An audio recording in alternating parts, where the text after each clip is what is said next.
Hi guys, welcome back to another video in the r/EntitledPeople subreddit. Today I have two Entitled People stories for you, both posted by the same user, and are about her extremely awful entitled sister that thinks everyone should pay for her and her shenanigans, including her father who is ill with cancer. This girl honestly makes Verruca Salt look good. So without further ado, let's jump into the stories.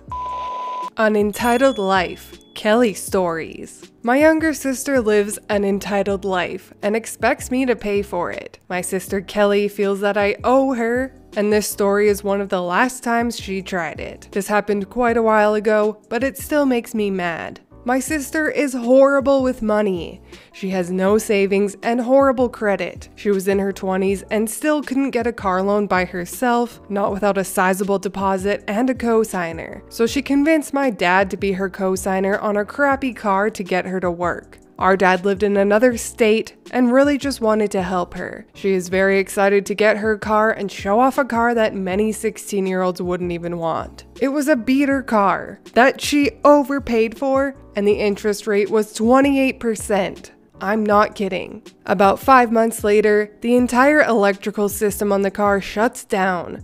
Kelli calls our dad in Kentucky and asks her what he is supposed to do. He lives almost 500 miles away. She throws a tantrum. She has perfected her execution and says to call me. Now, I have been put in similar situations before and tell Kelli that I will arrange to have her car towed to a mechanic or a dealership, whichever she preferred. But that I am not paying for anything, not the towing, not the repairs, and that she is still responsible to keep her insurance and paying her car loan every month. You know, adulting. She promises. So the car gets towed to the shop. Repairs are underway, and Kelli is suspiciously keeping me informed about her car. Now, in the meantime, Kelli is borrowing one of our cars, late model large sedan, and me and my family go on a planned vacation to San Francisco for a week. While we're in California, Kelli calls to tell me that her car is ready. And I tell her, that's great, and be sure to test drive before you leave and ask about warranties, etc. And she can leave our car at our house, and we can get the key when we get home in a few days. When we get back home from our vacation, the car is in the driveway. The back seat is completely filled with a myriad of fast food trash, but we have it back, and I clean it up. Not too bad, just a lot of time. I cleaned everything, completely detailed that car. We were getting ready to sell it. About 2 weeks later on a Saturday night, I get a frantic call from Kelli. "Oh my god, my car caught on fire." I said, "What?"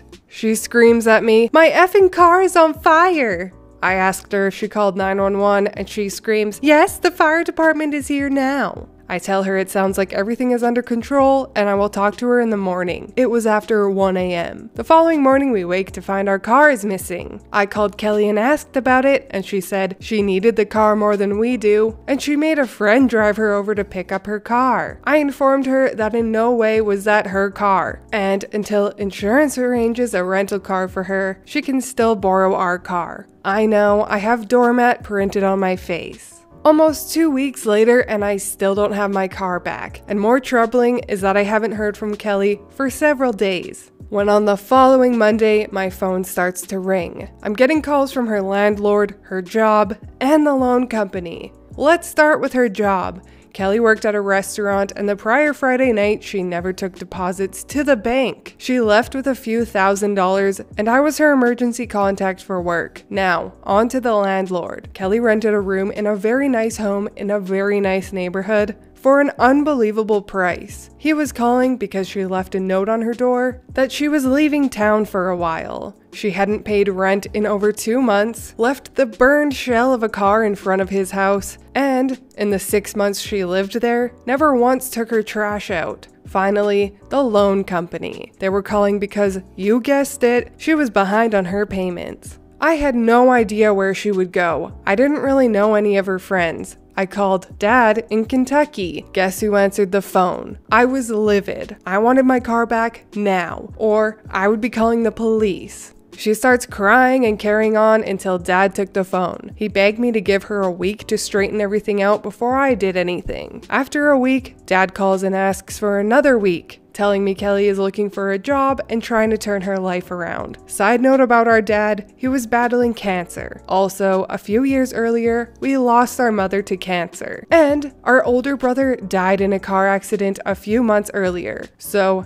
Dad was quite a pushover for Kelli. In the meantime, I'm getting calls from the loan company almost daily. Her job stopped calling, guess insurance paid for their loss. Her landlord stopped calling too, assuming he had a hazmat team come and clean his basement, and he no longer rents rooms. But the investigator called so much we were on a first name basis. Let's call him Tom. It's been over 3 months with no contact from Kelli. Get updates from Dad though. The next time Tom the investigator called, I would be ready. Tom called a few days later, averaged 3 calls per week, and I had so much information for him. I told him where Kelli was working, the address and phone number of the restaurant, early 2000s, no Google, what car she is driving, mine, still had my tags on it. The only thing I asked was not to bother my dad who was going through very aggressive chemo.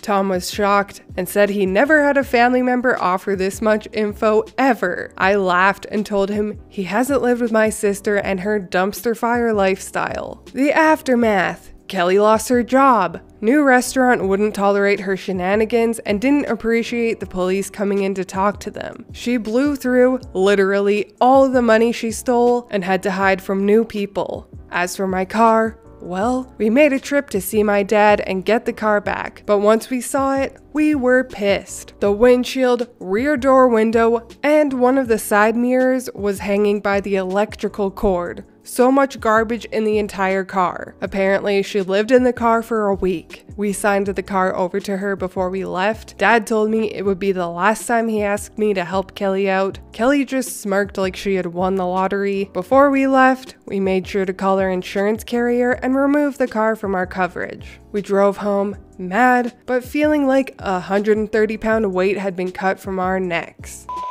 Oh my good lord. Of course, my intuition and zero tolerance for bullcrap would say to go no contact, OP, but I understand that the reason she helps Kelli out is so that Kelli doesn't turn around and burden her sick dad with her Kelli shenanigans. But I guarantee just by reading this story that Kelli burdens everybody, so in that case, it's useless to enable one horrible person to help another. I looked through the comments and read that thankfully OP did go no contact a few years after this incident and has been no contact since. Which thank goodness, because that spoiled girl needs a serious wake-up call. But that's not all. OP posted another Kelli story about when she was a child. Oh goody, I'm sure she was an absolute angel. Let's read it, shall we? Kelli stories. Almost the beginning. My younger sister Kelli has always had an attitude. She was the youngest of 3 children. If Kelli didn't want to do something, wear something, eat something that she didn't want to, prepare for the waterworks. Our poor mother could only take so much, and one day, just as I am walking in the door after school, I find my mother chasing Kelli around the dining room table. I don't even know what they were arguing about, but I was firmly on my mom's side. After I watched for a few minutes, Kelli threw something at my mother. My mother had incredible patience, but this act just tipped the scales, and she really started threatening and yelling.